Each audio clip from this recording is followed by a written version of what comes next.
core strength won't fix your lower back pain. So many people come to me saying, I've got a bad back and I need to build my core strength. Or they come to me and they say, I've seen someone and they've said, I need to build my core strength to overcome my lower back pain. And one of the first questions is do you understand your triggers? They don't even know what that means. So what we have to do first is we have to establish those triggers. But let's just say, for the purposes of this video, that we've established the triggers, we've reduced them, so we've reduced the pain, and now we are ready for exercise. What we're now going to do is talk about how do we understand what exercise we need to do. If you're struggling with your lower back pain, maybe you've been given a load of core strength exercises and they're not working for you, then just click the link below, go through to my How to Overcome Lower Back Pain consultation and coaching, fill out your details, fill out the questionnaires, then we'll get you booked in for your online consultation, and then we'll go through and we'll start building your tailored program with 2 weeks of online support to get you started and sort of begin the program, get any of the kinks ironed out, and get you on the road to overcoming your lower back pain. So first of all, what is core strength? Well, core strength, or strength I should say, is the ability to hold a posture under load. So that's essentially what strength is, or a group of muscles that are able to activate under a specific load. Now, with regards to the core, we need endurance because we need to be able to do that over a period of time. So we need to be able to hold a posture for a period of time. So that gives us a degree of strength and a degree of endurance. Now, a very simple way of understanding whether you need it or not is for you to come down and perform a plank. Now what that's doing, that's in some respects testing the anterior musculature of your torso. So what that will tell you is whether you have the strength to be in the position in the first place, and then the endurance to hold it. So if we go into this here, and we hold this posture, and we can hold it for 30 seconds, 45 seconds, 1 minute. I'm going to say you don't really need, certainly at the initial phase, you don't really need core strength. If we then go into this position, or certainly core strength for the anterior musculature is what I should say. But then if we go into this position, the side plank, and we sort of come into this position, and you can't really get into the position, you're all sort of bent out of shape, then that's telling me that the right side, you can't get into the position, so you don't really have the strength there. Obviously, you're not holding it for a long period of time, so you don't have the endurance there. So that may be something that does need to be built up. So the anterior musculature is performing absolutely fine. But as soon as we come onto the side, then it's not necessarily a problem, but it's something that needs to be addressed. If we then go round to the other side, and then we come onto the left side, and I ask you to go into a side plank, and you go, yep, no problem. And again, you hold it for, I don't know, 30 seconds, 45 seconds. Again, we don't really need to do anything on the left side. But what we might be experiencing is back pain on the right side, on the sort of the right side of the lower back, whatever it might be, and we're starting to build a pattern of, okay, well, we got pain there, you can't hold it on that side, maybe we need to address what's going on there. But what you certainly don't need are core strength exercises for the anterior musculature, for the left side lateral musculature.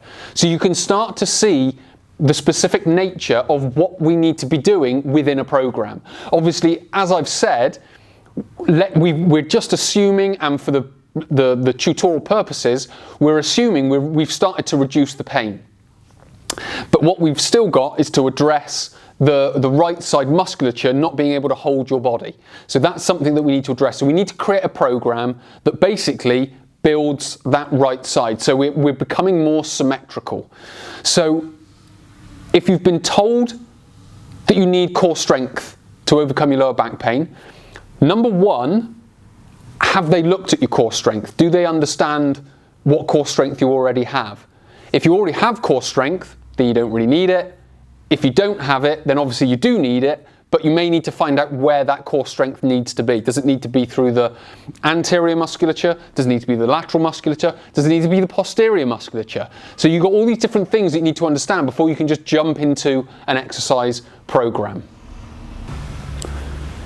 Part 2, we're going to look at core stability, and we're going to do exactly the same as we did with core strength. First, we're going to find out what it is, then we're going to look at, do we need it or not? So first of all, what is core strength? Well, core strength is the ability of the muscles to time and create, or the result is smoothness of movement. So if we use a very simple exercise to demonstrate this, I use a couple of different tests, and if you do the online coaching and consultation, these are in the online course, and I get you to do these before and then send me the results. So again, we're making our exercise choices based on how your body responds to these different tests. But if we just use a bird dog as an example, because it's a stabilizing type of exercise. So we'll come onto all fours, and then if we go like this and we just go into a bird dog and we're holding. Hips are level, shoulders are level, we're not wobbling, then what we can say is our muscles are timing correctly and we are creating that smoothness of movement of the arm and the leg. Obviously we could do that if we're stood on one leg. Is our knee wobbling all over the place? That would be another stability type of exercise, but that's more for ankle, and then you'll get a little bit of hip in there as well. This bird dog is more for hip, spine and shoulder, so it's a little bit of a better read, if you will. So the first thing we need to do is get you into a position and challenge that position and see how your muscles respond. Because if your bird dog looks something like this,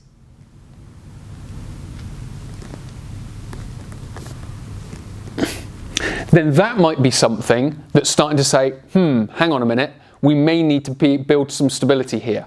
Because all of this rocking, all of that are opposing muscles, so one's contracting, one's relaxing, and then as the other sort of goes too far, the other one kicks back, and it sort of does that, and then it kicks back, and it kicks back, and it creates this very jerky type of movement. But once we can stabilize that and we can get the muscles to time, it will probably go like that to start with, and then it will go a bit like that, and then gradually it will stabilize itself, and then it will just stay nice and solid.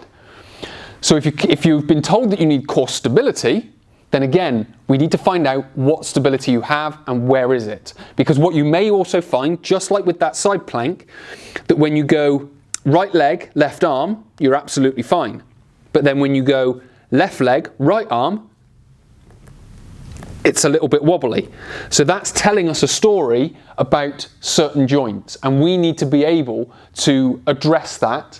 So it may be that we need to pick certain exercises, it may be that we need to pick certain stretches to be able to free those muscles up to get them working much more effectively. So with regards to core stability, is that going to be correcting your lower back pain? Possibly not, because we need to understand if you have an unstable core or an unstable hip or an unstable shoulder in the first place. Part number 3 is all about hip range of movement. So I've always described the hips and the lower back are very closely related. If you've got very stiff hips, now these hips, they're meant to be mobile. That's how they're built. If you just look at the anatomy of it, you've got your pelvis, your big bony pelvis, and then you've got a ball and socket joint, and then you've got your leg bone. Now this ball and socket joint is known as a freely movable joint. It's a synovial joint, and they are characterized as freely movable. So they should have great ranges of movement, out to the side, across, internal and external rotation. We should be able to squat nice and deep, get really deep into hip hinges. So if you can't do that, then we can start to build a picture of your hips may be contributing to back pain. If you go to the right at the other end of the spectrum, if you've got very loose hips, it may be because there's instability there, because your hips are so loose and flexible that they can kind of go anywhere, and the muscles are trying to catch up with all the movement that's going on. So first of all, what we have to do is we have to understand, do you have good hip range of movement? And again, in the online coaching and consultation, within the online course, I take you through a hip mobility range of movement tests. What we're then able to do is take all that information and start to understand whether the hips are contributing to back pain. Because again, it may not be the cause of lower back pain, it may not be the trigger, but it may be contributing to it. So triggers are things like spine flexion, spine extension, compression, and all these different types of things. It may be a posture that we're in. So we've got all these different things that could be triggering it, but what's not helping are tight hips. Because I've always described tight hips, they're like a pressure cooker. The tighter they get, and then eventually pain comes out the lower back. So again, we need to get the hips mobile so we can spread that pressure out so we then don't get the pain out of the lower back, because it's only going to make postures that much worse. So with regards to hip range of movement, there's two things that we need to understand. Number one is, do you have good active range of movement? So one test that we can do for this is a active straight leg raise. So we can just lift our leg up. So we could come up into this position and we could say, well, we don't have great hip flexion there, but we're doing that in an active fashion. So I'm forcing my muscles to create that movement. Now, if I then got someone to lift my leg up and it went full 90 degrees, what I can say is that I've got the hip range of movement, it's just my muscles can't get me there. So my muscles aren't stable enough, maybe strong enough or whatever to get me there. So it's a different problem. So if we come into a position and literally our leg just goes all the way up, then we've got the range of movement. But if we come to here, when we actively lift it, then it's a problem. So we need to understand, do we have good active range of movement or do we have good passive range of movement? Because again, that tells us another story. So there's all these different things that add up to understanding what exercises, what stretches we need to be putting into any type of lower back pain rehab program. So to quickly summarize, core strength won't fix your lower back pain, as I've said, or at least it might not, because we have to establish, do you have poor core strength in the first place? It's exactly the same with core stability. We have to establish what we have so we understand what exercises to put in. Because if you've got an unstable core and you're putting in loads of core strength exercises, you're defeating the object. If you've got an unstable core but you're putting core strength exercises in, again, we're defeating that object. So it's trying to understand what we need. And it's exactly the same with hip range of movement. Are tight hips contributing to the problem? Are really flexible hips contributing to the problem? Because if it's tight hips, we need to make them looser. We need to make them more mobile. If it's really loose hips, we need to control that range of movement, because that could be contributing to the problem. So again, if you click the link below, you'll go through to my how to build core strength, my how to overcome lower back pain online consultation and coaching. Fill out the questionnaires, we'll start that process. Once we've got your session booked and you're all paid up, we can then get you on the online course, get you through all of these tests, so we can then find out what programs or what exercises you need for your program.